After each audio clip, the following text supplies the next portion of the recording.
Seats right up front. You don't have to, isn't like the Methodist Church where you fill up from the back. I mean, welcome. Good afternoon, everybody. My name's John Hamry, and I'm the president here at CSIS, and delighted to welcome all of you. When we have public events like this, we always begin with just a little bit of a safety announcement. I'm responsible for your safety, so please follow my instructions. There are some very senior military officers here who are more competent than I am, but I'm in charge, okay? So, all right, so if we have to quickly leave, we'll go right through this door, the stairs that take us down to the ground level. We'll go around the back and we'll meet over in the courtyard of National Geographic. I'll get ice cream and we will sing a chant and song of praise for our survival, okay? But don't worry about it, but do follow my instructions if we have to do anything. I'm very pleased to welcome all of you here, and especially my Norwegian friends. I'm the highest-ranking Norwegian think tank president in America. I want you to know that. That's a very small constituency, but I draw great pride in my ties to the homeland, and delighted to welcome these good friends back.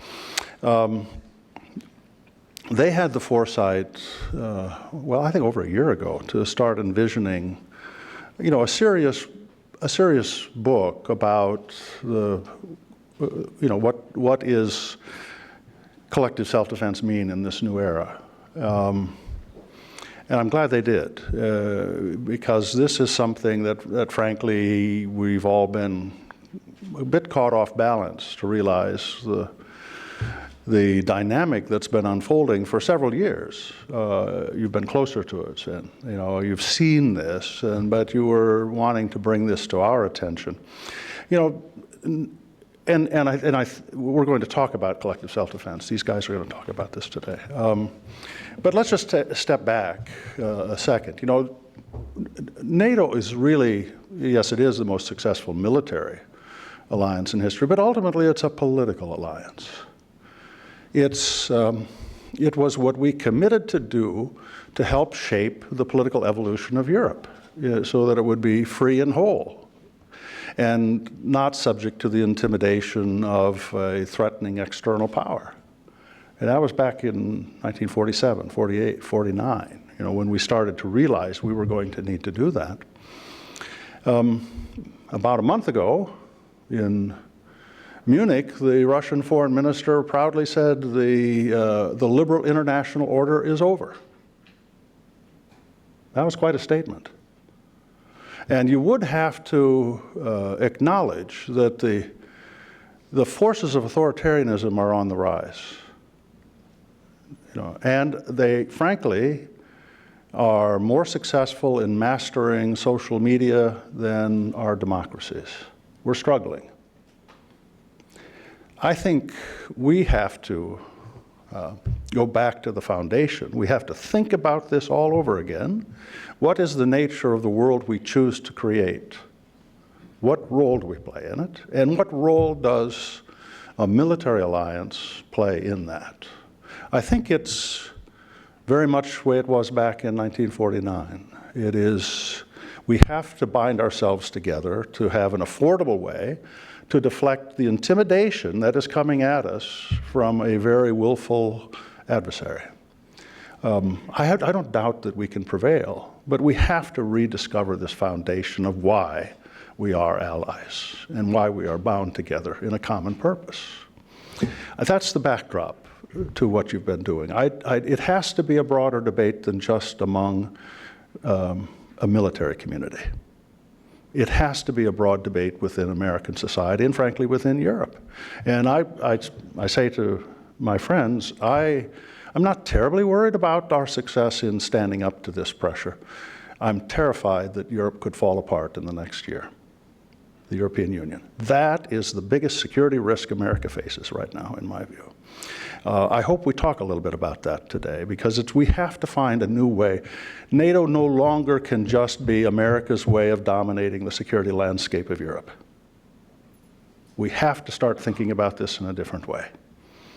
And that we Americans need to, and we're going to need to have your helping us think that through.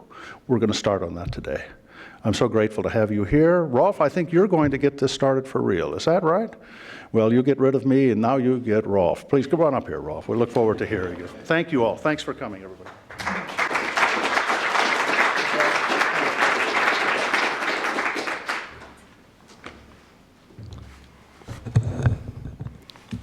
Thank you, John. It's good to be back at CSIS. We have a long and strong relationship, both as countries, as institutions, and we are going to continue that cooperation, of course. Ladies and gentlemen, the Western liberal societies and the international order are under pressure from external and external forces, and also weakened by a crisis of confidence and self-doubt. In Europe, a key part of this picture is that Russia is challenging the collective defense of NATO and the political cohesion of Western democracy, as John mentioned.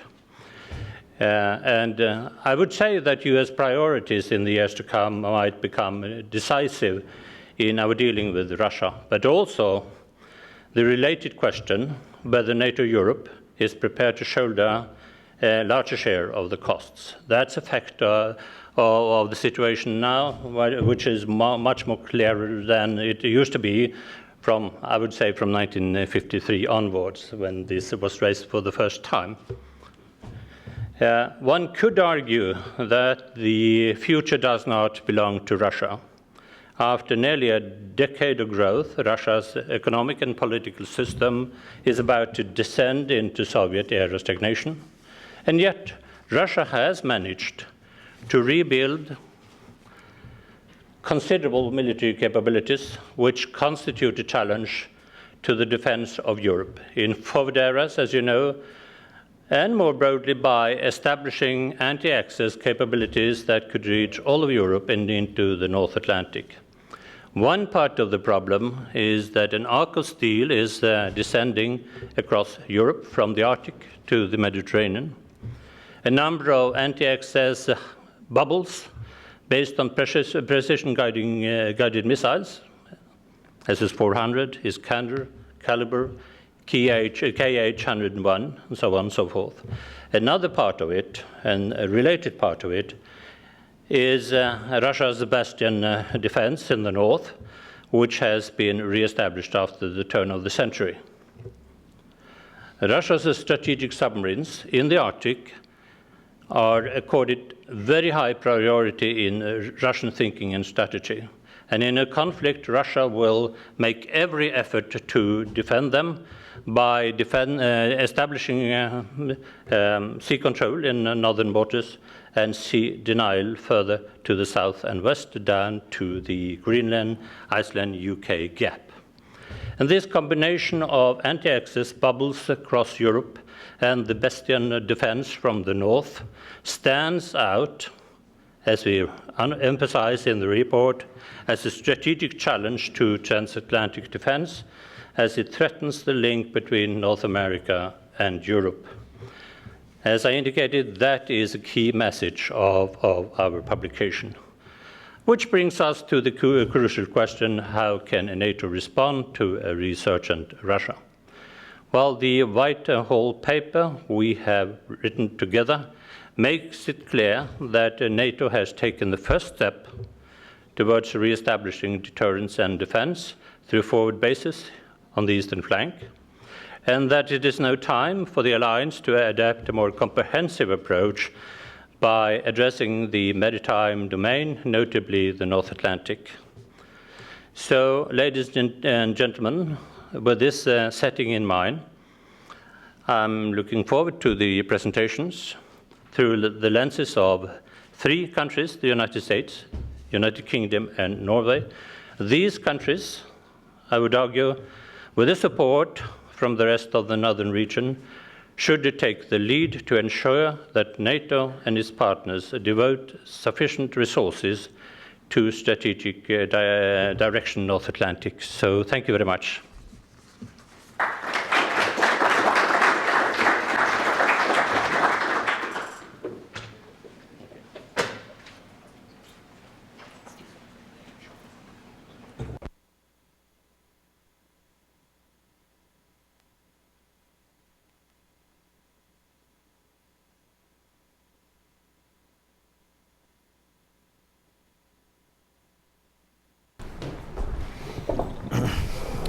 All right, well, thank you, everyone, again, for coming today. And thanks to Dr. Hamre for his introductory remarks, and also thanks to Professor Rolf Tamnes for his introductory comments as well. The professor is a mainstay and lighthouse for the transatlantic relationship, and really delighted to have him here. We've got a panel with deep knowledge and a lot of expertise in these issues. So, and they've been talking a lot about this book project in recent days, so my job is to get out of their way. But first I'll tell you who I am. I'm Jeff Rathke. I'm the senior fellow here in the Europe program. And I work for and with Heather on a lot of issues, including European defense and security and NATO. So let me introduce our panelists, and they will get started, and then I'll come back in with a few questions and and steer the discussion, and then we'll bring you into this discussion as well, and we look forward to your questions also. So I'm going to go in reverse order in which folks will speak. So I'll start in just to two people to my right with Dr. Peter Roberts, who is the Director of Military Sciences at the Royal United Services Institute, RUSI. But also he had a distinguished career in the Royal Navy before joining RUSI, and so we're very happy to have him with us here today. And to my right is Svein Efjestad, who has been with the Norwegian Ministry of Defense for about 36 years, if I added that up correctly. Certainly well known here in Washington as well as across Europe. He was the Director General for Security Policy in the Norwegian Ministry of Defense for about 20 years, which is a pretty remarkable achievement. And now he is the Policy Director at the MOD, and also welcome. And then all the way at the right, Heather Conley, whom I'm sure most of you know, Senior Vice President here at CSIS for Europe, Eurasia, and the Arctic.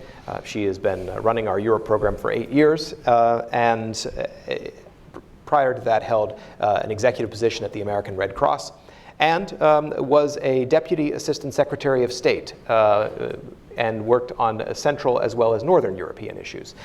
So with that, I think I'll turn to Heather and ask her to get us started, and we'll work our way through. Well, Heather, please. Thank you, Jeff. Usually I'm in that seat, and it's so nice to be introduced. And thank you all for being here. I'm going to first say that you're staring at 4 jet-lagged people. Minus Jeff. Three. Well, and Rolf is in the jet lag category. We've been on a bit of a road show. We started this road show, what day is it today? Thursday, on Monday in London at RUSI. And we just left Oslo yesterday afternoon doing a seminar at the Institute for Defense Studies. And so the road show now comes to Washington. We're going to get the t-shirts with the city tour on there. But it's been great fun, this project, and working with really wonderful partners. I have to say, as think tanks, we do research papers, we do work, but when you can truly make it a transatlantic project and you can think in your national perspective, but think jointly, it's been a great project, and it's been a great deal of fun. We actually originally were thinking that because we've all heard each other's spiels now for 4 running days, that we'd give each other's talks, but we're not going to do that. We'll stick to the national perspective. But I wanted to pull on Dr. Hamre's comments, and we co-authored our project about rediscovering our roots, or as I like to say, it's time to put the North Atlantic back into NATO, and to think about why the North Atlantic is strategic in the first place. And so as not to the folks in this room who are very well aware, but for so many Americans, we've lost our memory of the Cold War. And some of that's very purposeful. We don't want to go back to those days, but we've lost our memory. And there's a generation of policymakers that do not know what a reforger exercise is. They do not know what the GI-UK gap is. They don't understand what active measures are, or compromat. And they don't realize that North Atlantic is the essential fabric of the NATO alliance back in 1949. So in part, what our chapter was designed to do in this book is to refresh that memory.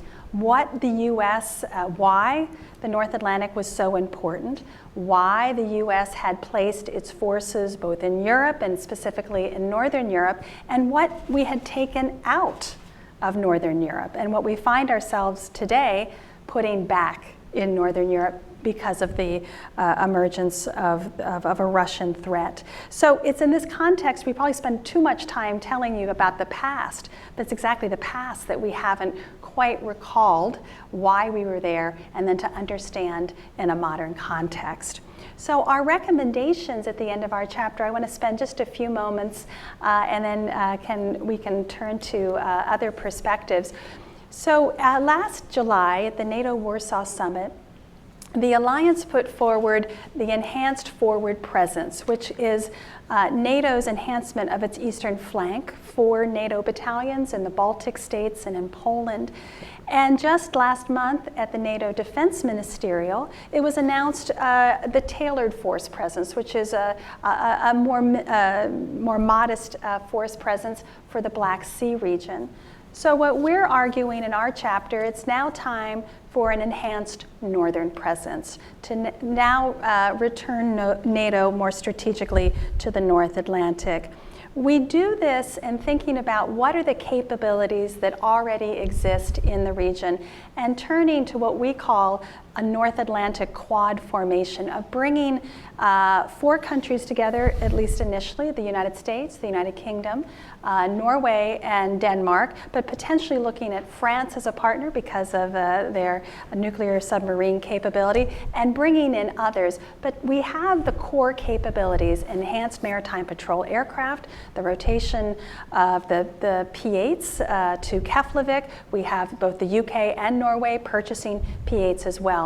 We need to look at the enhanced integrated air and defense picture, and we spend a little bit of time, as well as my other colleagues, we need to enhance MARCOM in Northwood and give much more command and control to the North Atlantic. It's refocusing NATO in this area, not necessarily alliance-wide, beginning with those allies that have capabilities, have the regional expertise, and then grow it outward. The last final thought I'll offer is what makes this construct new for us. And this comes through, I think, in the entire book.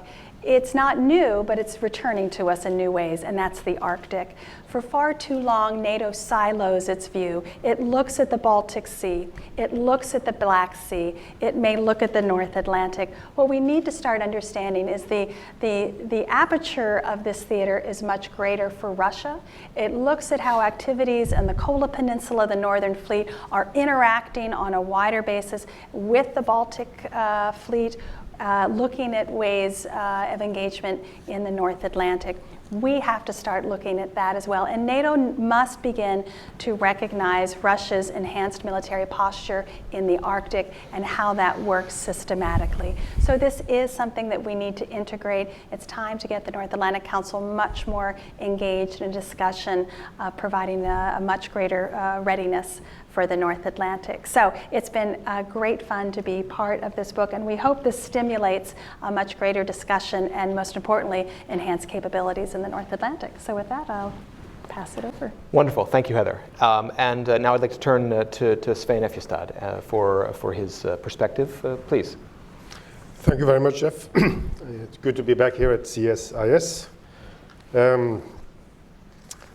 My perspective in this book is very much the coordination of the defense and deterrent posture at sea and the adjacent territorial areas.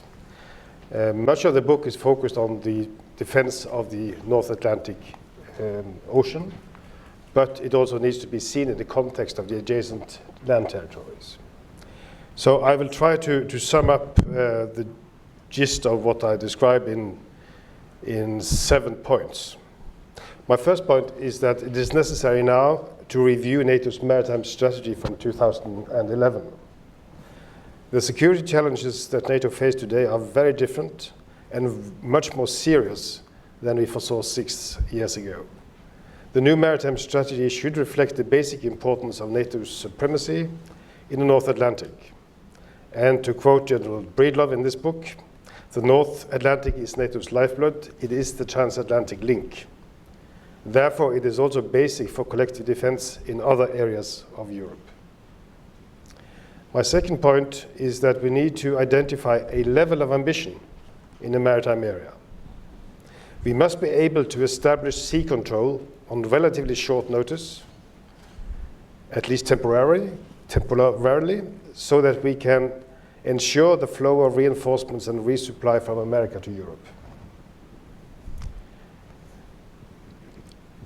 The third point is that our maritime strategy must be forward-looking and take into account emerging technologies and hybrid threats. This is described very well by Admiral Stavridis in his chapter, but it is a point which needs to be incorporated also in the maritime strategy. Drones and new unmanned platforms can in the future pose tremendous threats to our forces as well as to maritime infrastructure, such as undersea cables for electricity or data or oil and gas pipes. I also believe we need a new policy for training and exercises. We need to prepare our forces for joint and combined operations in the North Atlantic area. And I think in addition to US, UK, Norway, we also need to engage France, Netherlands, Denmark, and Germany in this effort. It needs to be a truly combined joint effort. But this means preparations for high-intensity warfare in the most difficult circumstances, where our vulnerabilities and weaknesses will be exploited to the maximum. The lessons learned must be incorporated into future plans and operations at every level, and I think it is important that this also goes into the NATO leadership, so it qualifies NATO for that kind of operations.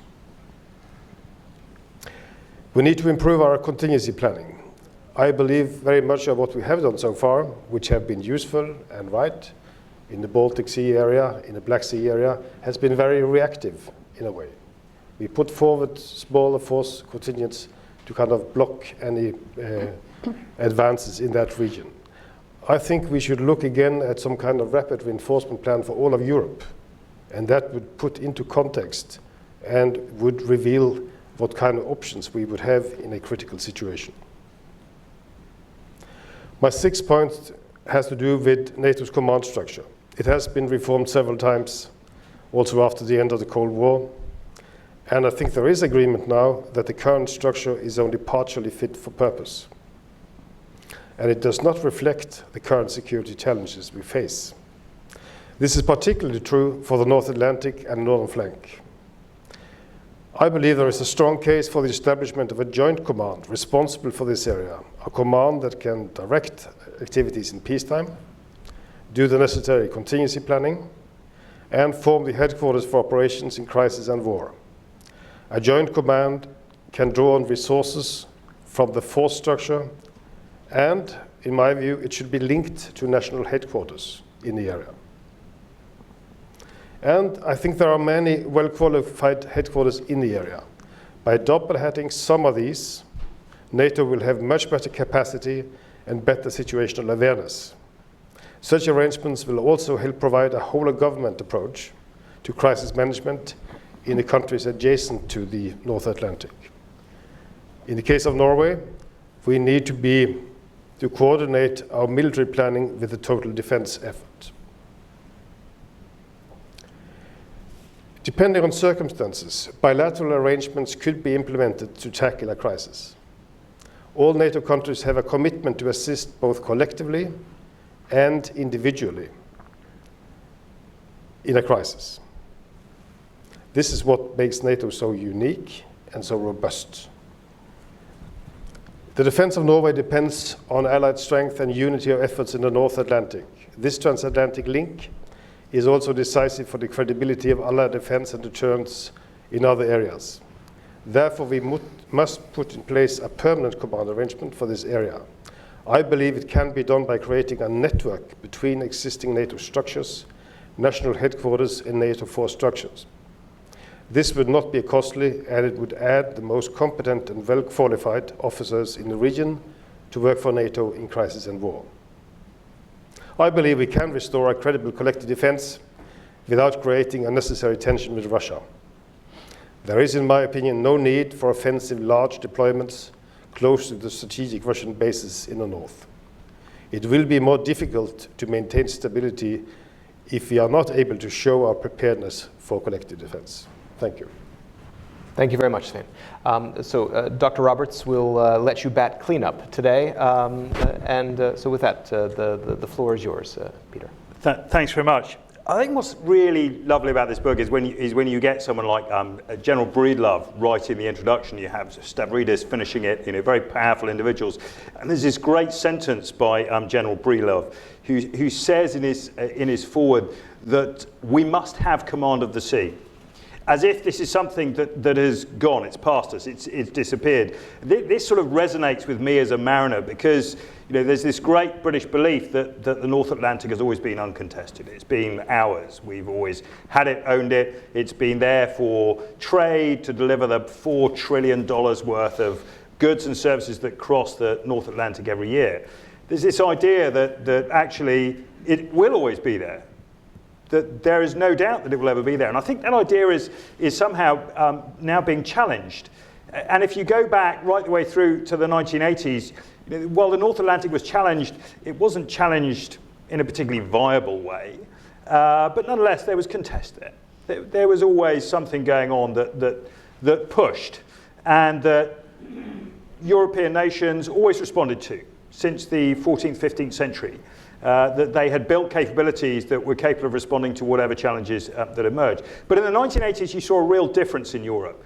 When they looked at Russia and they saw the problems with scale and mass that they were facing, and decided that the response to that with technology came through precision-guided munitions, tactical nuclear warheads, strategic airlift, which sort of marginalized the North Atlantic and the sort of maritime perspective of the alliance. And the UK, much like quite a lot of Europe, and indeed the alliance, shifted to a very continentalist perspective that saw the great battles and the decisive ground not being in the North Atlantic, but moving very surely over to land. And those investment decisions moved that way. And you get to the sort of 1990s where all these decisions for major platforms in naval procurement programs move from command of the sea, control of the sea, towards contributing to a land campaign.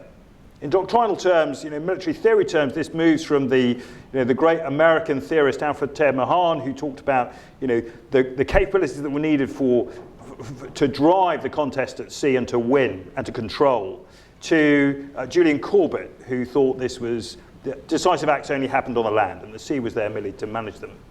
And this great divide in the 90s saw three very divergent perspectives coming.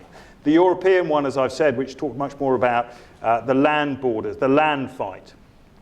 The Russian perspective, which since the 90s and thereon saw this, what they still feel as the NATO encroachment on their ground, as pushing up against their sovereign space, the removal of the grey zone, the buffer zone, the border areas, this constant move towards them in what they perceive from Moscow's eyes as quite a threatening way. And a US perspective, which, alone in NATO, continues with a deeply maritime perspective, albeit focused to China rather than perhaps to the North Atlantic and to Europe now. And this is really interesting because when you look at it through the Russian perspective, they understand that they cannot challenge in terms of mass or scale. But they can challenge and unpick politically through that military sea, through the military instrument, much as they did in Crimea and Ukraine, that they can use an asymmetric approach, an approach that is unable to be mirrored, that plays on the weaknesses of the alliance both politically and militarily. And whether this is in cyber or in hybrid warfare, in militarizing the Arctic, which has become a very real problem, or indeed in the militarization of the Atlantic, particularly in the sea domain. And we're often asked over the past 4 days whether this is in fact a return to the 1980s. And many people like to sort of talk about this in terms of, this is a return to Russian active measures, to special measures, to subterfuge and subversion, to espionage.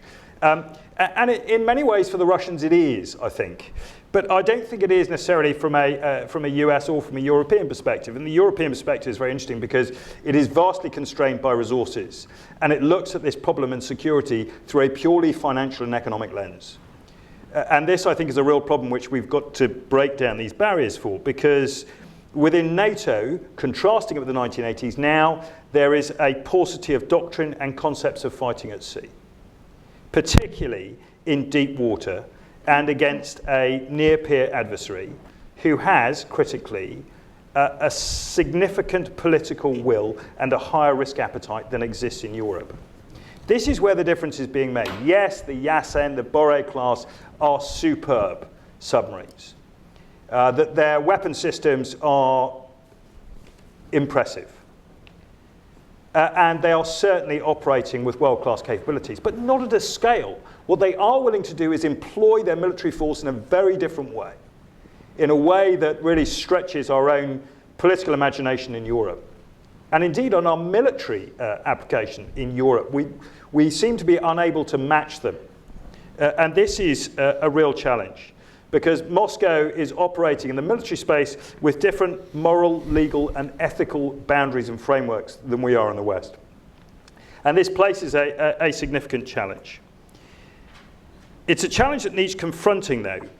And one could look at this and slightly worry that Western military and political leaders are seduced by the idea that innovation will provide a silver bullet, or that information will provide you with a competitive edge, when there is very little evidence that says that this can actually deliver you with something that will turn the tables. The reality from history is that conflict, particularly in the North Atlantic, is a distinctly human endeavor. When you're hunting submarines in the North Atlantic, you're not necessarily asking for the latest, greatest additional piece of software. What you're really asking for is information on the captain of the boat that you're trying to hunt, about his personality. It's a distinctly human game, and it's a real challenge in a distinctly different way than it's been before, but it's certainly a challenge that's worth confronting. Thank you. Well, thank you very much to all of our panelists for really wonderful, thought-provoking contributions. And what I'll do here is a few directed questions to individuals on the panel, but certainly others feel free to chime in because I'm sure you'll have an opinion about some of them, and I don't want to limit you. But maybe I'll start with Heather and ask. You talked about the idea of a quad or perhaps quint approach to the North Atlantic. I'd be curious, where do you see a role for, if at all, for NATO partners? And implicit in the question, I guess, is, do you see the Baltic, and how do you see the connection of the Baltic Sea region with the North Atlantic? On the one hand, it plays an important role, the sea lines of communication for reinforcement of the enhanced forward presence, of course, depends on the North Atlantic. But I'd be interested in hearing your thoughts further than that. Yeah, thank you, Jeff. And I think as we've been having this discussion about what NATO members have the capabilities now or will very soon in the future to build this immediate credible deterrence for the North. And we offered our recommendation not without understanding the controversy in some ways that we were stepping into. Because the next question is, you were talking about regionalization of NATO. You were talking about creating a few members to defend a particular area, and that just eats away, erodes at the unity of NATO. And it's an absolute fair and important point. I think we were viewing this, quite frankly, through simply a pragmatic lens. We need those capabilities now. The countries that obviously have the capabilities, have the regional focus, we need to begin now and build and bring other NATO members and engage them in growing those capabilities. But we have to start somewhere. And your question about the partners is very interesting, because this is also, I think, in some ways, you sort of the theology and then the pragmatism. We have seen where non-NATO members like Sweden and Finland are increasingly being incorporated incorporated into our exercises and our training in the Baltic Sea, even involving non-NATO members in Icelandic air policing. In some ways, we're talking about let's get the capabilities, let's grow the effort, and then be a little less focused on what I call the theology. So I think this is absolutely a place potentially for partners, although I think, again, Sweden and Finland, for obvious reasons, will stay a little closer to home in the Baltic Sea, but they too are absolutely aware of Russia's military presence in the Kola Peninsula and the Arctic, so there is a broader role to play. The one thing that I'm going to be watching, sort of a preview of coming attractions, I guess, for the CSIS Europe program, I'm going to be very focused on watching Zapad 2017 this fall, which is the every 4 years, Russia rotates its annual exercises through its 4 military districts. This year it's back to the Western Military District. We learned a lot in Zapad 2013, quite frankly, because I think it demonstrated to us the integration, that we saw activities on the Kola Peninsula and the Northern Fleet. We saw the activities in the Baltic Sea. It was land, sea, air component. Won't that be interesting to watch that this fall with additional Russian forces placed in the Arctic, more practice, more rapid mobilization, how they combine land, sea, and air. That will again be instructive, I think, for the North Atlantic, how they're looking at it, how they're doing Bastion, and then how we, NATO, would require rapid force reinforcement in case of crisis. So these are all, I think, important issues. They're integrated, but they are certainly not without controversy. So thank you. And Svein, maybe to pick up on one element Heather mentioned, which is the argument about regionalization within NATO. I'd like to hear your perspective on that as well. How do you see what are the keys to mitigating any of the risks that there might be, or do you see a risk there? I believe that NATO at 29 needs to work in a different way than it did when we were 15, actually, in the integrated structure. And very many of the members are small, very limited capabilities, also limited officers' corps. Mm-hmm.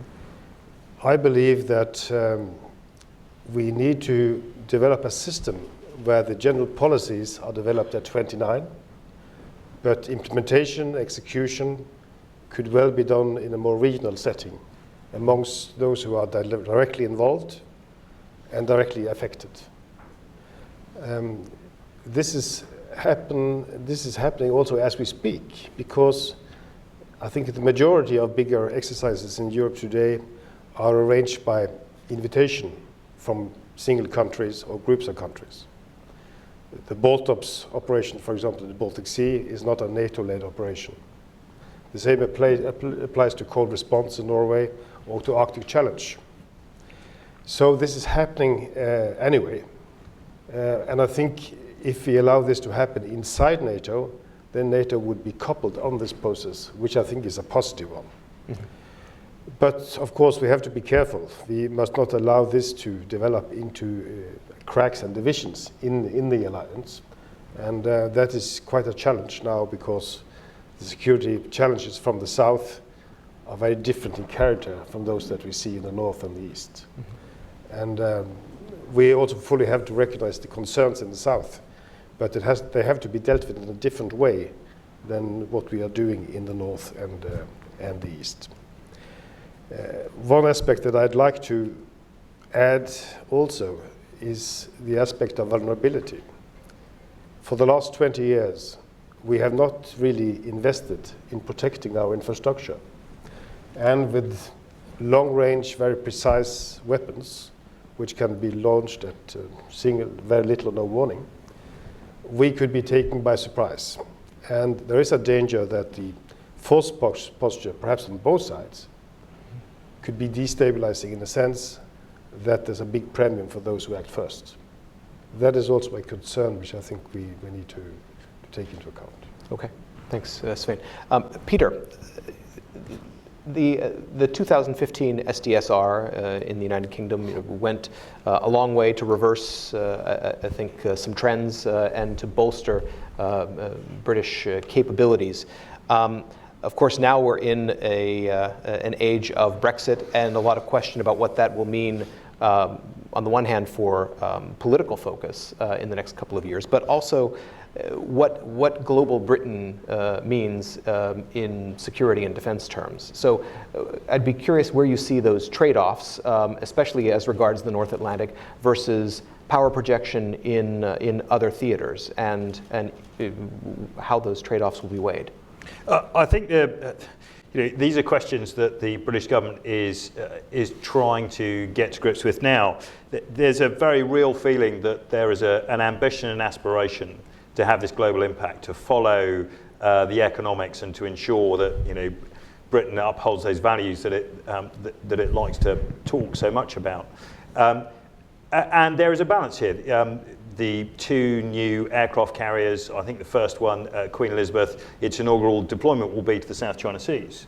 And I think this is a real sign that Britain sees this area as vitally important in terms of its interests and its values. But such an aircraft carrier, F-35 jets, are not necessarily suited for the challenge that there is in the North Atlantic. And I think this prioritization of resources will be increasingly important. And within the current funded plan, I think these are manageable, provided that there is an agreement that perhaps when the British carrier sails into the South China Seas, that there is a sharing of force protection capabilities that are afforded to it in order to allow the new Type 26 anti-submarine hunting frigates to work some of their magic in the North Atlantic and meet some of the challenges in the northern areas. And I think that's all fine, provided that the economic conditions in the UK continue to be reasonably sound. In the 2015 Defence Review, Britain, or the government at the time, announced the purchase and procurement of 5 large projects, 4 of which were pretty much FMS cases out of the US. Since then, the pound has dropped in value by 20%, making those much more expensive than they previously were. And so internally, there are having to be some trade-offs over what can be afforded. And these are really difficult. But provided the economy keeps going the way it is, we're told by the Secretary of State for Defence that there are no problems that will continue. I think the real worry is, and it's raised by Malcolm Chalmers in his brilliant chapter in this book, that if the British economy tanks, that we will have to see a much more hard-headed approach to prioritisation. And herein lies one of the real problems, because the force structure that the UK has adopted and is pushing towards for 2020 is not necessarily one that is best suited to deal with Russia in the North Atlantic and the Arctic. It is one that is more ideally suited to expeditionary warfare in the Mediterranean, the Gulf, and elsewhere. So we will start to see that challenge really come home to roost, and it very much depends on the political will and the prioritisation of defence over other departments. Mm-hmm. Terrific. Thank you. One question to all. Chime in as you see fit. I mean, you talked about prioritization.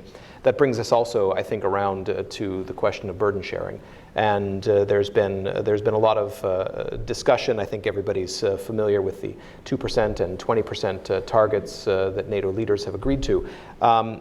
There's not really any political level endorsed output measurement. That's a problem, I know, for some nations as they try to consider increasing their defense contributions. But does NATO also need a more defined output, especially with regard to the North Atlantic, to go along with this increased political focus? Well, I'll start just to almost focus a bit on the prioritization. We got this question quite a bit in London and Oslo. what is the prioritization of the United States? When it comes to talking about naval operations, the North Atlantic is not top of the list. It is, obviously focused on the Asia-Pacific region, but that is our greatest priority, and resources stretched as they are, that's where that's going to go, and we're going to have to try to cobble together something for the North Atlantic. I think our challenge, and this does sort of get to whether it's 2% or how countries make the choices, the difficult choices of what gets funded and what doesn't. The United States, I think, has this unique challenge at the moment. During the Cold War, we knew our priorities. It was focused on Europe, clearly. It had other regional hotspots that were addressed. Today, we have regional challenges in the Asia-Pacific theater, in the Middle East, now in Europe. How do you, it's not going to be a 1, 2, 3, it's going to be an all of the above. How do you sustain that budgetary prioritization? How do you think about capabilities that can be used not only in the Mediterranean, but in the North? How do you keep that sort of that versatility? These are all huge challenges, and I think we're just not wrestling well with them. We like to define our priorities. The enemy has a vote, and I think sometimes we fail to be able to do that quintessential walk and chew gum as we're looking at these various theaters. Svein or Peter, any further thoughts on that topic? Well, I think there is a shortage of resources for the North Atlantic and for defense of the adjacent territories. How much is difficult to say. I mean, if we are able to draw the resources together for the countries, UK, France, Germany, Netherlands, Norway, we might come a long way. I would like to see a more comprehensive planning effort, operational planning effort, contingency planning effort, and also testing of these in exercises. I think that could reveal better what kind of shortages we have and which dilemma we would have to face in a crisis. We think it is very unrealistic to think about a crisis in the North Atlantic or in the High North without a simultaneous crisis, for example, in the Baltic Sea. So how would we deal with contingencies which arise at the same time? We need to think this through in a better way, and I think perhaps that could also help us with priorities. But I fear that we have quite a shortage of resources, and I believe that we are very vulnerable because lack of survivability for our infrastructure in the area. All right, thank you. I think there's a really interesting question here about synchronization and what can be used in terms of military assets. If you look at, across NATO, we're not short of assets, but we are short of blue water, deep submarine hunting ASW assets that can operate for long periods of time in some pretty hostile environment. Anyone who's sailed in the North Atlantic knows it's no walk in the park. It's not a nice flat mill pond. It's a very, very testing environment.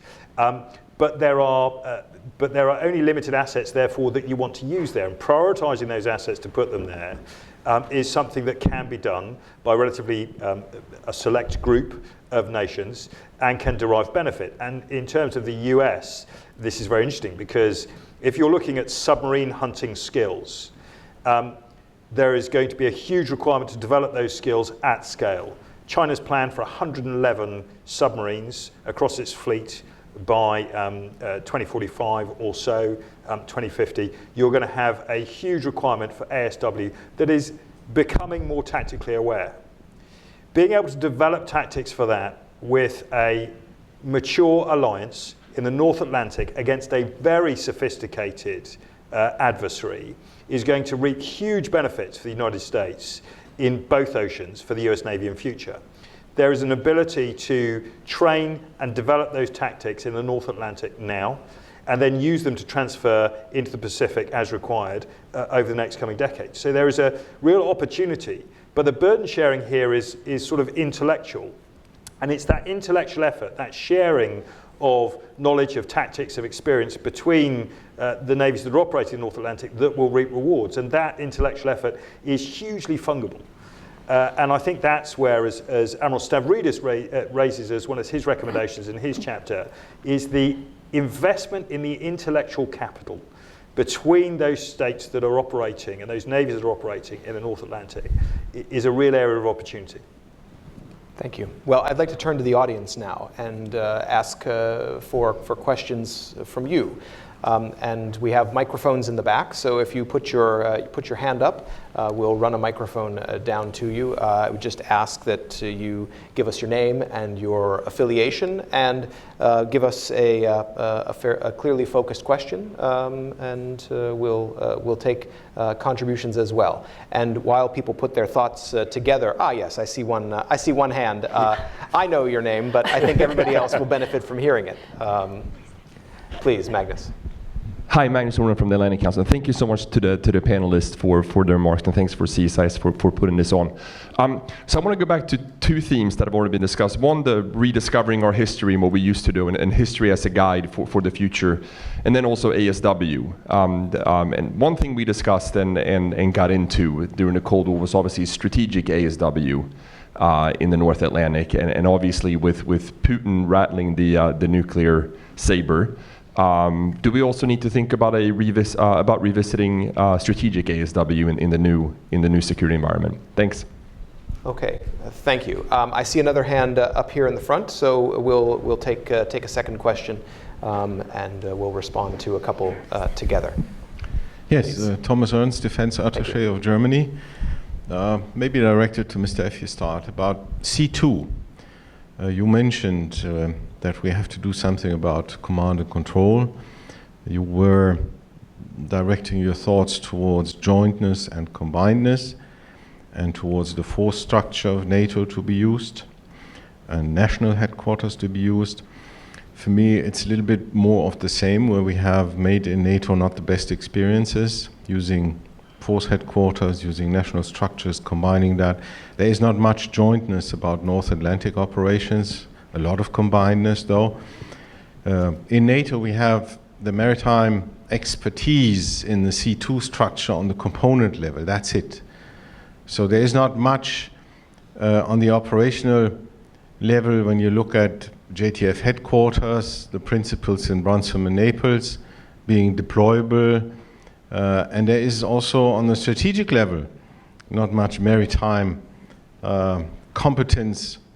I do not want to direct too much focus on ACO, but if you look at that, there is of course a lot of joint competence, but not much maritime. Do you think then the C2 structure should be elevated back to at least the level of a joint force command, or even on the strategic level as it used to be in the 80s and 90s?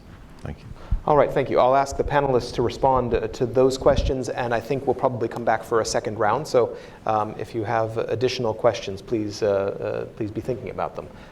Svein, the last question was directed at you particularly, so perhaps you want to start. Thank you very much for that question. I think it's an important one. SACLAND, the arrangement we had with SACLAND back in the 80s, I think it was in effect till 2003 when it was disestablished. It was good in many ways, but it also had some difficulties. For example, the division line between SACEUR and SACLAND ran along the Norwegian coast, and it was very difficult to come from the sea and operate inside Norway, to take Norway as one case. At that time we had SINK Eastland in Northwood as the joint command, if you like. And I think perhaps in today's situation it is not realistic to re-establish a strategic command with the maritime primary. So I think the most realistic suggestion would be to build on the Northwood command and perhaps make it joint.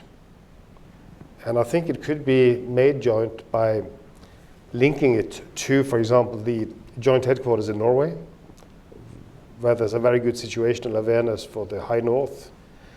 They are good at training, exercises, contingency planning.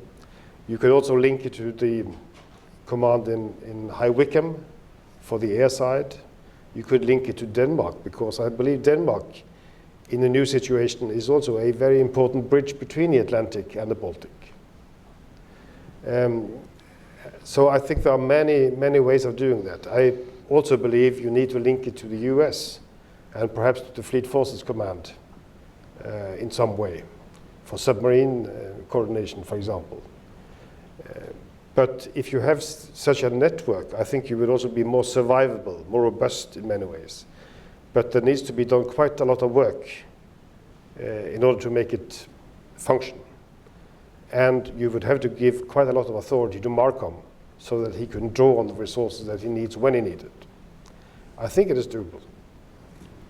Heather, Peter, also keeping in mind we have Magnus's question on strategic anti-submarine warfare. I think these two are really very linked. This idea that jointery is really present in either Brunsum or Naples, I'm not sure is quite true. I think that it's a very land-centric continentalist mindset in both the NATO headquarters. I think that exists very much in Brussels. And I don't think we have a high-level champion for the Navy or the Maritime who gets the problem, who articulates it, who expresses the idea of the allocation of resources, who beats the drum, who calls up the chiefs of Navy and actively pushes for it. And this is sort of a hangover from a decade's focus when NATO was very active in Afghanistan. It was standing up, doing its counterinsurgency, counterterrorism. It was playing a really important role, but that the maritime fell away, and the maritime activity was a little bit of anti-piracy, maybe some counter-migration. It just wasn't seen as a really active military line. So I think then it does need to be a high-level champion. I think the high-level champion needs to galvanise the conversation about the maritime. I don't think that simply by giving someone a joint title, it's going to inculcate the alliance back with the maritime mindset that it needs to confront the challenge. And this idea that it confronts it, therefore, at the strategic level, which I think, Magnus, you're absolutely right. We need to have a conversation about strategic ASW because that lever really works. Against Moscow, if you want to twig them in some way, strategic ASW really has a huge impact. So it needs to do that, but it needs to work below that as well. So the operational level and the higher tactical level also need addressing. Markham in Northwood is 300 people strong. If you look at a divisional headquarters for an army formation, 300 people doesn't get you anywhere. And once you've taken away the support staff, once you've taken away the watchkeepers, the expertise is actually very small. So that needs a huge amount of bolstering. And frankly, I don't care where it goes. You can just get in Rota, Lisbon, Norway, Denmark, Norfolk. It doesn't matter. It needs bolstering. If we're going to confront this challenge, let's get serious about it. Let's stop worrying about flags to posts. And let's really get down and dirty with this issue, because it's got to be addressed. But at the higher tactical level, we need to do that as well. At the moment, we have 5 HRFMs, High Readiness Force Maritime Headquarters, which are nationally developed headquarters that should be capable of running a large maritime task group. And they do this on an annual rotation. It's a hugely inefficient waste of resources. One of them should be given responsibility for pioneering and sponsoring ASW and North Atlantic. Give them a geographic area, bound it. Make that the Brits, make that the French, whoever you want. But it goes back to this idea, in history, what should we be learning? The Commander ASW Strike Forces in NATO was a very powerful individual with forces assigned who spearheaded and kept the development of anti-submarine warfare skills at a really high level. And that's something that lots of nations and states need right now, but NATO really needs to focus on. So the C2 is a critical aspect that we need to address in military terms. We're not there right now. There is no sign that we have improved it in any way over the past 2 decades, and it needs a fundamental rethink. Okay. All right. We'll take a second round of questions. So I see one hand already here in the middle. Please. Esther McClure, OSD Policy. So this is a great bundle of recommendations I've heard. I've taken lots of notes. I'm really looking forward to reading the book. But if it were this easy, we would have already done it. So for each of the three countries, what do you see as being the biggest barriers to moving forward, and how would you advise somebody to tackle them? Great, thank you. Any other questions? No hands at the moment. So we'll turn straight to that. If it's easy, why? If it's so easy, why hasn't it been done? Svein. It's incredible. I'm being surprised all the time by seeing so much opposition. Not always clearly spoken, but kind of in the background, always kind of delaying, modifying, and so on. And I think leadership, and I hope that the United States will be a strong advocate for change in the command structure, as we said, but also in changing the way NATO does business.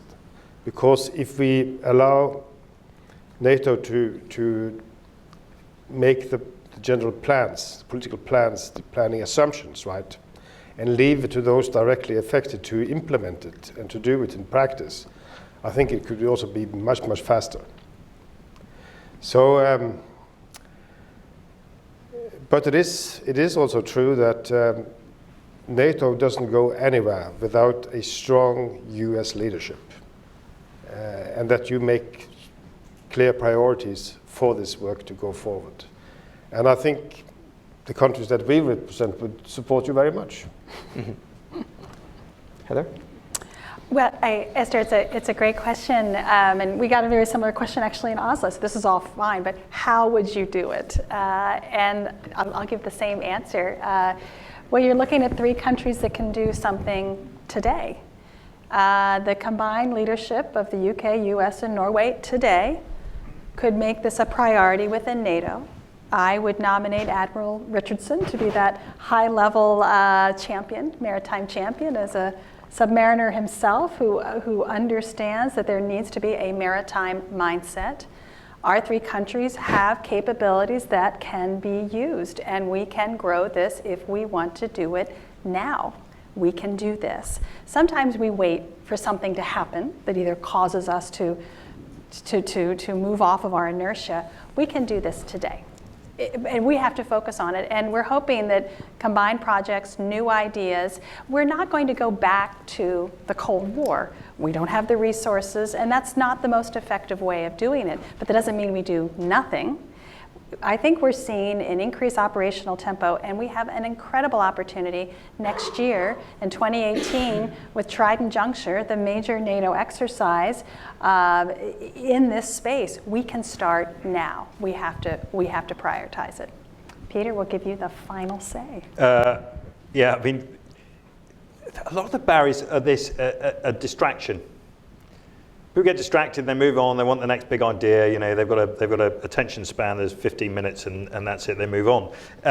And on that basis, there's a great deal of uncertainty. If they start to invest political capital, political will, and resource into this, you know, is it going to be yesterday's news? You know, does it become unsexy very quickly, and no one wants to follow through? And that is simply due to a lack of confidence. And I think it comes back to something that Rolf said earlier. You know, there's a deep-set lack of confidence about this, and a worry through uncertainty that actually the focus is all about 2%. And it's not about doing something, it's about doing 2%. And I think there's a real difference there. This absence of leadership, because everyone's looking at the figures, is a distraction. Quite simply, we need to move away from studies and committees, get some leadership, get some endorsement on a plan, and just get told to make it happen. There are a variety of people you can tell to make it happen, but just tell them to make it happen will often do the job. All right. Well, I think that's an appropriate positive note on which to conclude. I think we've had a really terrific discussion here, kicked off by Dr. Hamre and Professor Tamnes, and we've talked about prioritization, about the importance that the North Atlantic has had throughout NATO's history, and the refocus of attention on the ways in which the North Atlantic is essential to transatlantic security. I think, Peter, you made a terrific point, which is that from an American perspective, meeting the challenges that we see in the North Atlantic now is not a distraction from the United States' ability to deal with other security challenges. In many ways, it's essential to being prepared to deal with those other challenges in other theaters of operation. And it underscores one more time the way in which transatlantic security is essential not just to Europe but to the United States. And so I thought that was a particularly pertinent point. You know, we face a situation where we've had an atrophy of our political focus, an atrophy of our contingency planning, and also in the integration of all of these elements of defense together, whether it's exercises, the contingency planning, that these things are mutually reinforcing, and that that's understood at the highest political level. So I think this discussion today has been a great reminder of that, and we hope it is, has an effect and is inspiring for those who will be working not just on the defense ministerial that was recently completed, but foreign ministers meeting of NATO coming up next month, and the first leaders meeting of this administration at the end of May. So we look forward to remaining in contact with all of you, and thank you so much for coming here today. And I want to thank especially our partners at the Norwegian Institute for Defense Studies and at RUSI for the cooperation and collaboration on this project and on this event here today. So with that, until next time, thank you very much, and see you soon.